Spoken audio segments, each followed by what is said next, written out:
Hello everyone, welcome to the third chapter of NCERT class 9th geography. So we have seen the first and second chapter and we will continue with the third chapter. This chapter is also very important from exam perspective. So the chapter's name is drainage and it refers to the various river systems and their flowing pattern in the India. So let's start with the chapter. The term drainage describes the river system of an area. River system. What is meant by drainage? River system of an area. Look at the physical map. You will notice that small streams flowing from different directions come together to form the main river. Small streams. What do we call them? Tributaries. Okay.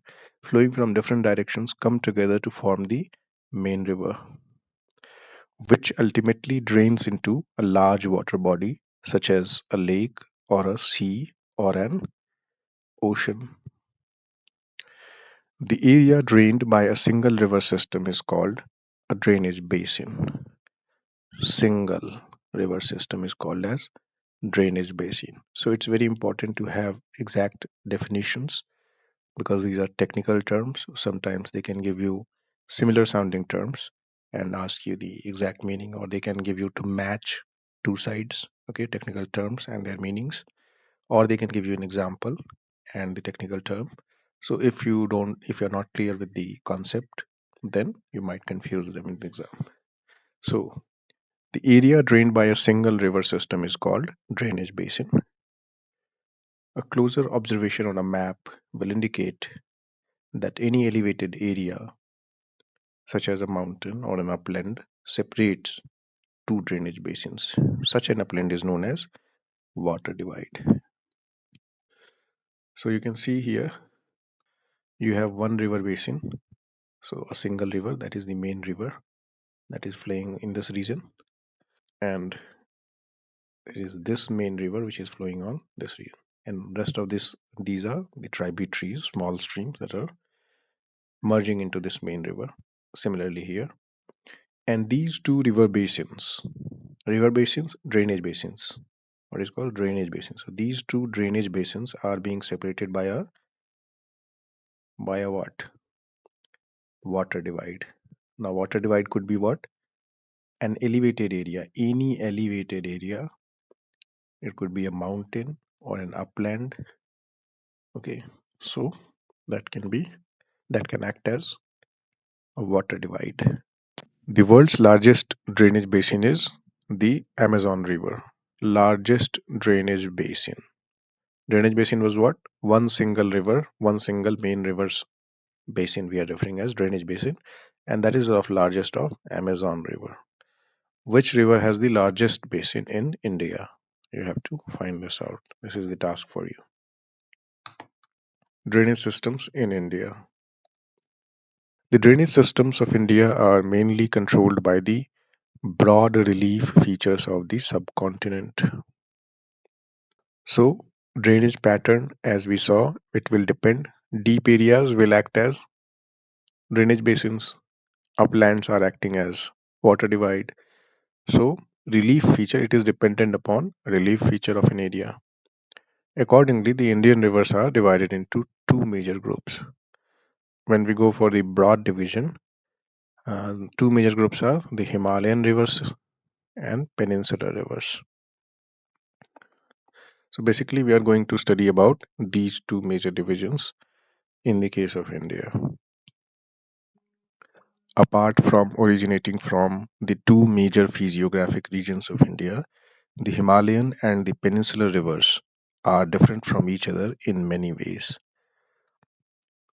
Apart from the origin, there are other differences as well. Most of the Himalayan rivers are perennial. Now, what are those differences? So, most of the Himalayan rivers are perennial.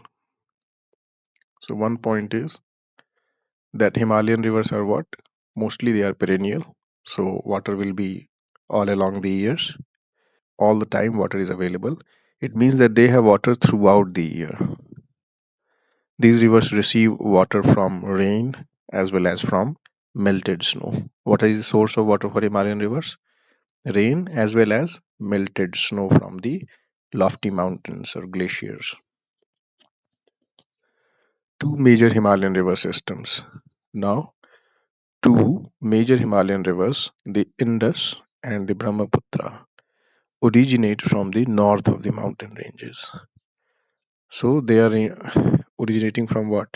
So suppose these are the three Himalayan ranges. So they are from north of the Himalayan. So on the Tibetan side, they are originating Indus and Brahmaputra. They have cut through the mountains, making gorges. So a relief feature, a landform that is created by rivers, especially in their youth stage, that is gorges. The Himalayan rivers have long courses from their source to the sea. We will see if there is any map. Yes, there is. So if you see the Indus River, if you see, it is flowing like this, and its origin is somewhere here, north of Himalaya. Himalayan ranges is going through all these three areas. So north of Himalaya in the Tibetan region. Similarly, Brahmaputra is Sangpo River in China, and if you see, it cuts a deep gorge here. It makes a very deep gorge here, Namcha Barwa. And it is flowing where? How? It is, if you see, it is originating somewhere here again in the north. So what are gorges? Gorges, one example is given. Gorges are when a river system cuts around. For example, suppose a river is flowing in this direction and there is a mountain here. Now mountain range is there from here to here. So because of the mountain range, it cannot come in between, right? But the moment it finds a weak point, it will cut this mountain range and turn to south. Because of slope, obviously the slope is in this direction, but due to the hard mountain ranges, it is not able to cut till now. But the moment it finds a weakness, it will cut, and this time it will cut very deeply. So between two mountain ranges, it will cut very deeply. And so these valleys are very deep and the curves are very sharp. So it is turning from this angle to directly this angle. So you can see the depth of the gorges here. Walls are very steep on both sides, and there will be a curve also. Gorges are, otherwise it would be called only V-shaped valleys, but there is a curve also. That's why it is referred to as being gorges. They perform intensive erosional activity in their upper courses. Intensive erosional activity in their upper courses and carry huge loads of silt and sand. In the middle and the lower courses, these rivers form meanders, oxbow lakes, and many other depositional features in their floodplains. They also have well-developed deltas. So, this paragraph has, in a way, summarized the various landforms that are created by a flowing river system. What is upper course? Upper course refers almost the origin area, generally at higher elevations, for example, origin in Himalayas. So they will have steeper gradient to flow. So they have more kinetic energy, momentum. So they will cut more deeply. Erosional activities prevail. Intense erosional activity. And the landforms will be associated with erosional activities. So for example, we saw the gorges. They will be there. V-shaped valleys and such other features will be there. And because of these heavy erosions, they carry a huge loads of silt and sand, and because they have speed also, so they can carry such high loads of sediments. Now what happens as they reach to the flatter areas, which is the middle course means they are almost flowing through the plains. Now the gradient is slow. You can see the slope has reduced And because slope has reduced, the depositional features activate. Now, because of speed, they were carrying all those sediments, high loads, so they will start depositing that. They cannot carry it any further, and so you have different types of landforms that gets created. Some of the examples given are oxbow meanders. Meanders. So meander refers to this phenomena because you will see in detail that because of, suppose they are flowing like this, so deposition will take place on this bank and erosion will take place on this side. More erosion will happen, more deposition will happen, and so they continue to flow. And because of this, sometimes oxbow lakes will also form. Similarly, other depositional features in the middle course. Here you have the example of oxbow lake.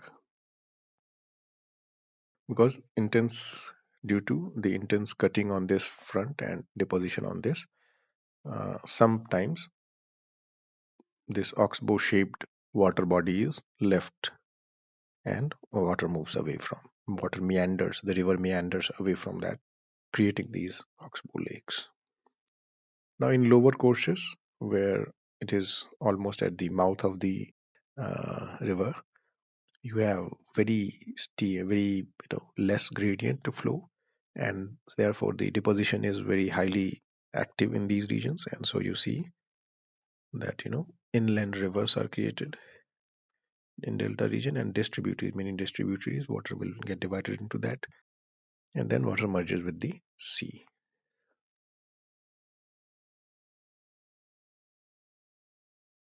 A large number of the peninsular rivers are seasonal. Now we have come to the peninsular rivers.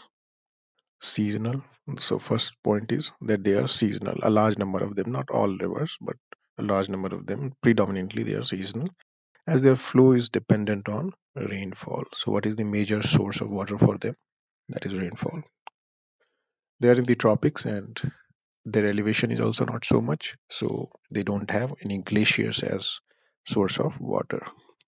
During the dry season, even the large rivers have reduced flow of water in their channels. The peninsular rivers have shorter and shallower courses. Another feature, shorter and shallower. Shallower means the depth is low. गहराई कम है इन rivers की as compared to their Himalayan counterparts. Himalayan rivers के तुलना में. However, some of them originate in the central highlands and flow towards the west. Can you identify two such large rivers? Most of the rivers of peninsular India originate in the Western Ghats. Now, most rivers originate in the Western Ghats and flow towards the Bay of Bengal. तो ये कहना क्या चाह रहा है? We will see in the map. उन्होंने कि central highland से दो रिवर्स ओरिजिनेट करती हैं एंड दे दो प्रोमिनेंट रिवर्स हैं. सेंट्रल हाईलैंड से ओरिजिनेट करती हैं. Central highland we had seen physiographic division.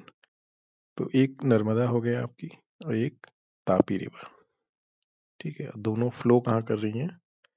यहाँ जा रही हैं, अरेबियन सी में. That's what is being said. Some of them originate in central highlands and flow towards the west.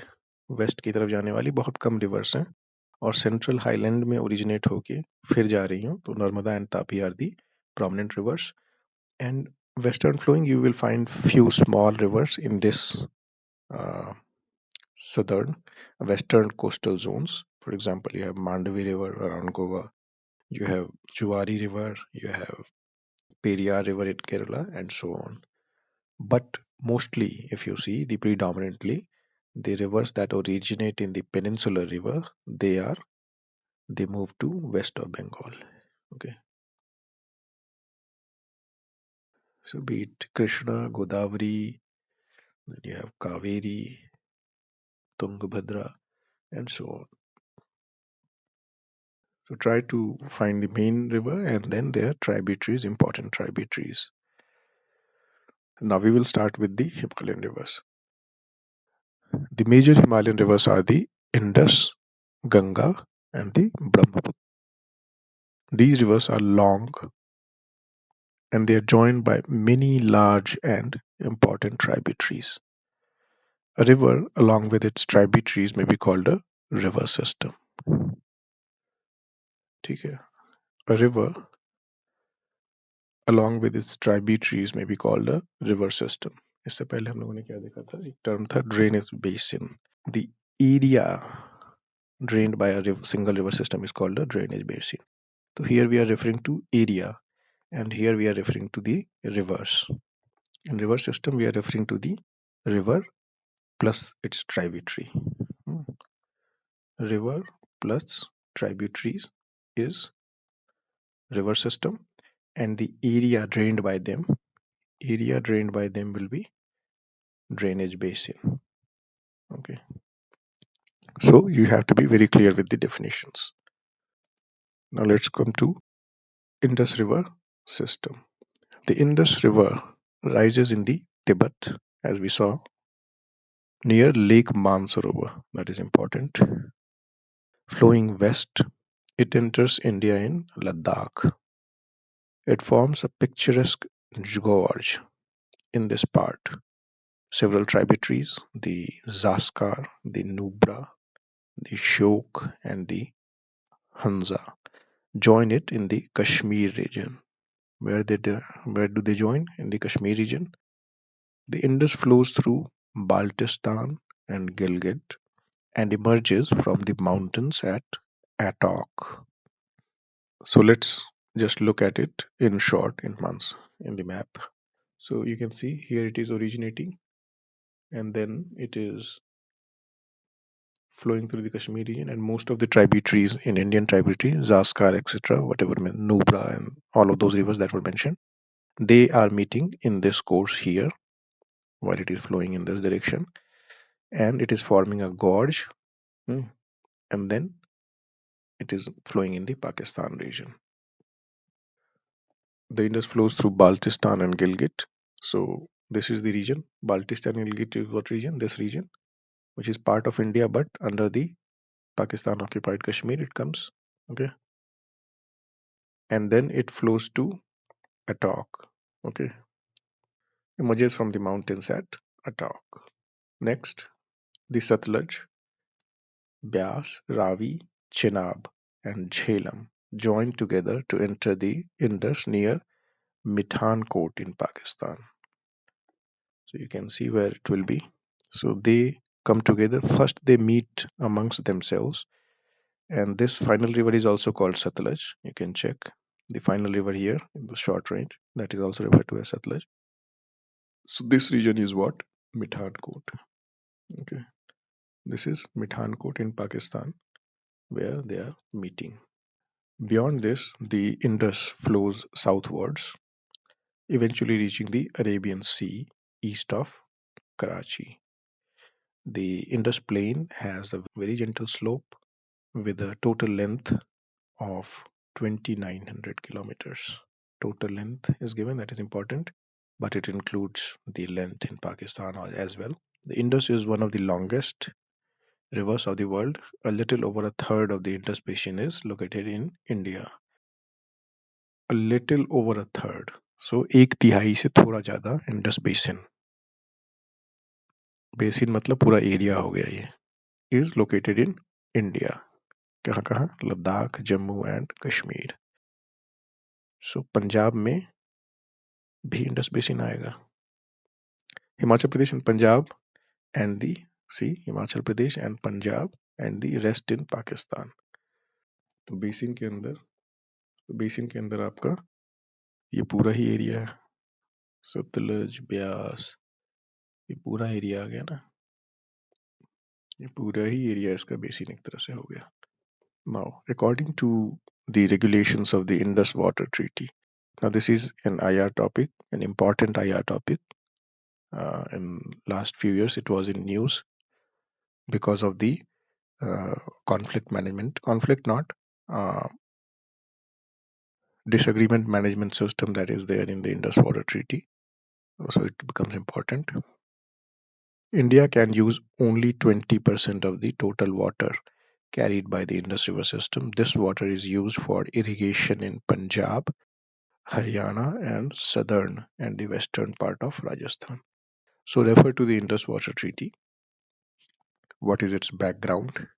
Why it was signed? And is it favorable to India? Is it in favor of India? Or what? And what are the recent issues with Indus Water Treaty? Sometimes India has also used it as tool to say that it needs revision. So why India has this stand that it wants the revision of Indus Water Treaty, and so on. And what are the mechanisms of dispute resolution within the Indus Water Treaty? These are important aspects from current affairs. Now, next is the Ganga River system, and which is the most important part of Indian river systems. The headwaters of the Ganga, called the Bhagirathi, is fed by the Gangotri glacier and joined by the Alaknanda at Devprayag in Uttarakhand.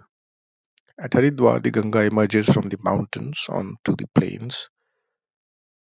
Haridwar, we all know the significance. So, from in Haridwar, what happens? It is coming from the mountainous region to the plain region, and that's why also you will find that it is very clean. The Ganga is very clean there in the Haridwar. So, headwaters of the Ganga is called the Bhagirathi. So, the initial stream, you can say, that can be taken as the beginning of Ganga is called Bhagirathi, which emerges from Gangotri Glacier, and then various other streams meet into that. One of that is Alaknanda, which meets at Devprayag. You have Panch Prayagas, where different streams meet in the river, forming the overall Ganga River. The Ganga is joined by many tributaries from the Himalayas. Many tributaries from the Himalayas. A few of them make major rivers such as Yamuna, that's a prominent river, Ghagra, Gandak, and Kosi. The river Yamuna rises from the Yamunotri glacier in the Himalayas. It flows parallel to the Ganga and as a right bank tributary. Now again, I would suggest कि एक map आप draw करो और उसमें right और left, it doesn't have to be map as per the atlas. आप plain भी अपना अपने हिसाब से ईस्ट वेस्ट डिसाइड करके उस हिसाब से एक प्लेन भी सिर्फ रिवर्स का बना सकते हो आप, और एक रफ फिगर बना सकते हो. For example, you can just show that roughly if this is the flow of Ganga. So now you can show कि यहाँ यमुना कहाँ मिल रही है, यमुना की कौन कौन सी ट्राइब्यूटरीज हैं, बाकी रिवर्स कहाँ मिल रही. तो एक रफ फिगर आप बना सकते हो and you can just designate them. So it will help you in memorisation की ऑर्डर आप फॉलो कर सकते हो कि ईस्ट टू वेस्ट में कौन सी ट्राइब्यूटरीज हैं, लेफ्ट बैंक ट्राइब्यूटरीज कौन सी हैं, राइट बैंक ट्राइब्यूटरीज कौन सी हैं, and so on. Ganga at Allahabad, we all know. Prayagraj में क्या है, संगम है. गंगा यमुना सरस्वती का, Saraswati is not physically present now. The Ghagra, the Gandak, the Kosi rise in the Nepal Himalayas. They are rivers which flood parts of the northern plains every year, causing widespread damage to life and property. So Gandak and Kosi, they bring flood in the Bihar region. We know that. Sarda River, Ghagra River, you can see. Just try to locate them in the atlas. Ghagra River, Gandak, Kosi. And from left bank, you can see. From right bank, you have Yamuna, Son, all of these rivers are. The main tributaries which come from the peninsular uplands are the Chambal, the Betwa, the Son. These rise from semi-arid areas, have shorter courses, and do not carry much water with them. Find out where and how they ultimately join the Ganga. So we saw that. The Namami Gange program, now current affairs associated with Ganga, is an integrated conservation mission approved as a flagship program by the Union Government. It was launched in June 2014 to accomplish the twin objectives of effective abatement of pollution, conservation, and rejuvenation of the national river Ganga. Enlarged with the waters from its right and left bank tributaries, the Ganga flows eastwards till Farakka in West Bengal. All these tributaries increase the volume of the Ganga and it is flowing eastward. This is the main river course till Farakka. This is the northernmost point of the Ganga Delta. Northernmost point of the Ganga Delta. The river bifurcates here at Farakka. Bhagirathi, Hooghly. So two distributaries. A distributary flows southwards through the deltaic plains to the Bay of Bengal.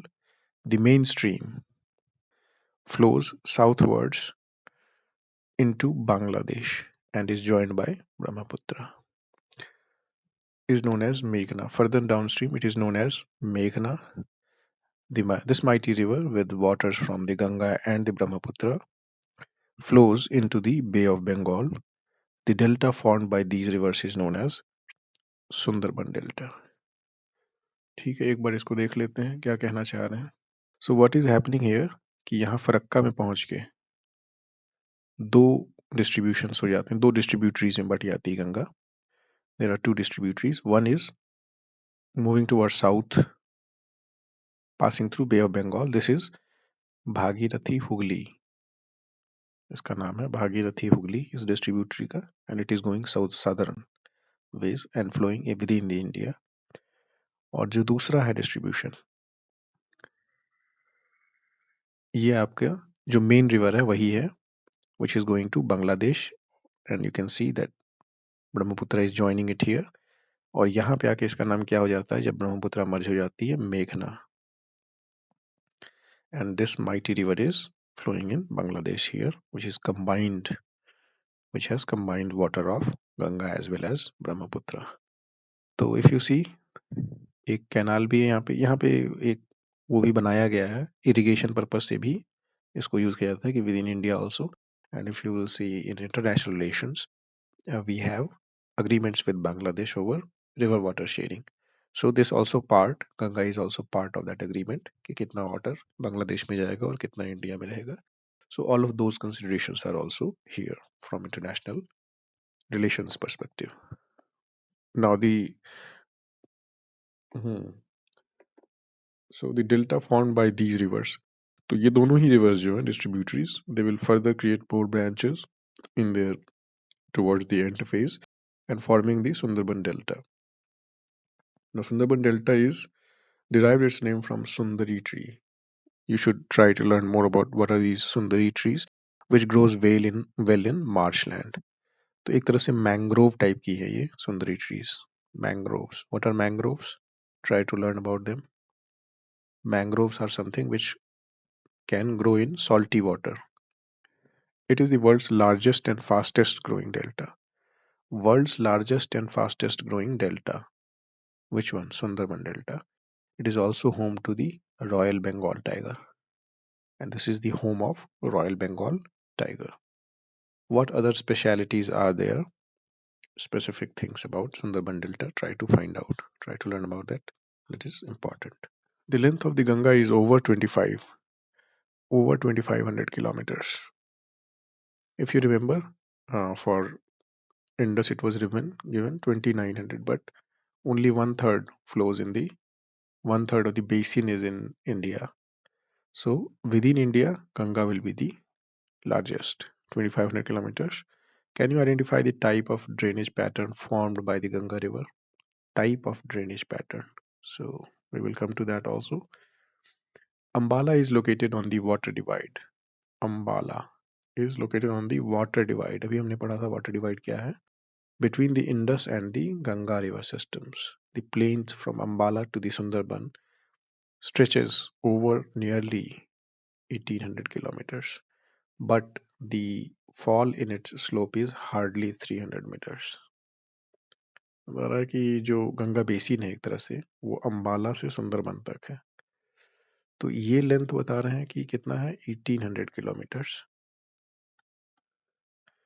लेकिन अगर ये base मान लें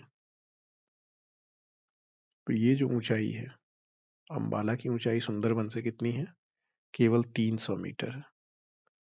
तो ये बता रहा है कि कितना फ्लैट प्लेन एरिया है और जिसकी वजह से डिपोजिशनल एक्टिविटीज डोमिनेट करेंगे यहाँ पे. In other words, there is a fall of just 1 meter for every 6 kilometer. Therefore, the river develops large meanders. ठीक है, तो मिडिल कोर्स के जो फीचर्स हैं वो इस प्लेन में विजिबल होते हैं रिवर के. meandering, oxbow lake and all of those things. अब अम्बाला एक वाटर डिवाइड है, इसको देख लेते हैं. सो ये Indus war, Ambala will be somewhere, ऐसे कुछ होगा बीच में. इस लोकेशन में कहीं अम्बाला पड़ता होगा. इसके इस साइड आपका इंडस रिवर बेसिन है और इस साइड आपका गंगा बेसिन है और बीच में ये हाई अपलैंड है. So acting as water divide. Now next is the Brahmaputra river system. The Brahmaputra rises in Tibet east of Mansarovar. Mansarovar lake में कौन सी रिवर निकली थी? Indus river. उसके पूर्व में जब हम जाते हैं, very close to the source of the Indus and the Sutlej. तो इंडस और सतलज कहाँ से निकलती है? Kailash Mansarovar again I think. तो इन दोनों के पास ही है लेकिन ईस्ट में है. It is slightly longer than the Indus, and most of its course lies outside India, where in China, in Tibet, in China. It flows eastwards, parallel to the Himalayas. On reaching the Namcha Barwa, it takes a U-turn and enters India in Arunachal Pradesh through a gorge. Here it is called Dihang, and it is joined by Dibang, Lohit, and many other tributaries from the Brahmaputra to form the Brahmaputra in Assam. तो आसाम में आके ब्रह्मपुत्र बनती है. यहाँ पे origin है इसका, यहाँ पे आपका सतलज का ओरिजिन है, यहाँ इंडस का ओरिजिन है. तो दिस इज मानसरोवर रीजन, उसके ईस्ट में हो गया ब्रह्मपुत्र का ओरिजिन. सांगपो इसका नाम है और most of this course is parallel और this is slightly longer than Indus. Indus was total 2900, Ganga is total 2500, तो this is 2900 plus something. That will include the India course as well. तो मोस्टली ये क्या कर रही है? पैरेलल टू हिमालयाज यहाँ पे ऐसे हैं, उसके पैरेलली फ्लो कर रही है. अब यहाँ पे आकर के ये गॉर्ज बनाती है, ठीक है, नामचा बारवा गॉर्ज, और यू टर्न ले रही है. देख रहे हो आप, ये मूवमेंट है यू टर्न. और यहाँ अरुणाचल प्रदेश में इंडिया में एंट्री है, इसका नाम दिहांग है. अरुणाचल प्रदेश में जब एंट्री ले रही है तो ब्रह्मपुत्र का नाम दिहांग रिवर है और इसमें अब अलग अलग लोहित रिवर, दिबांग रिवर, बहुत सारी धनसिरी रिवर, बहुत सारे रिवर्स ट्राइब्यूटरीज के रूप में मर्ज होंगी and becomes a Brahmaputra river in the Assam, and it flows throughout the Assam and then enters Bangladesh. यहाँ पे तीस्ता रिवर भी आके मिलेगी and so on.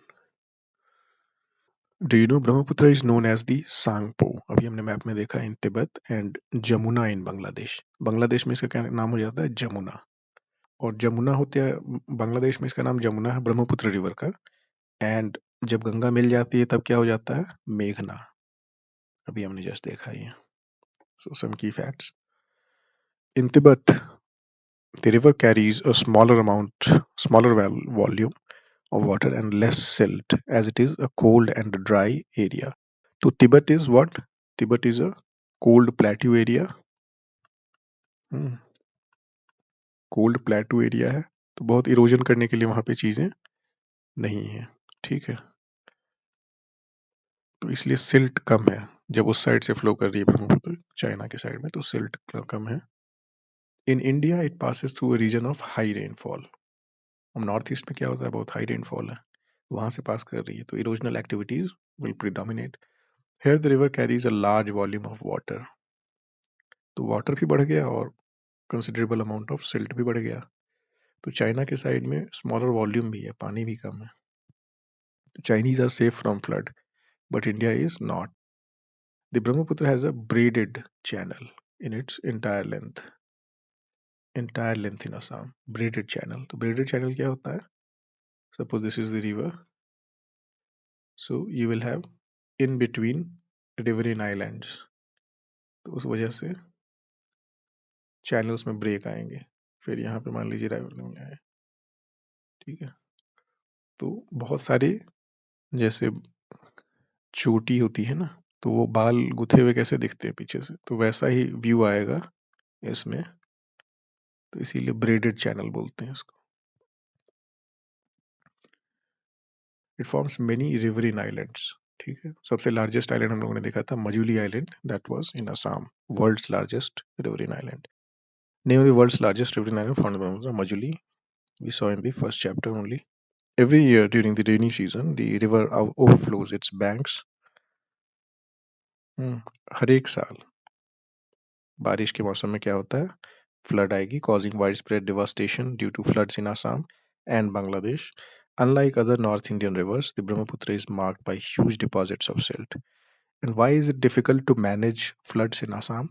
Because huge deposits of silt. तो आप अगर डैम वगैरह बना भी दोगे तो सिल्ट की वजह से बहुत जल्दी भर जाएगा वो, तो it is not easier to control also such floods. You may question why we have not taken any action till now. So it's not very easy.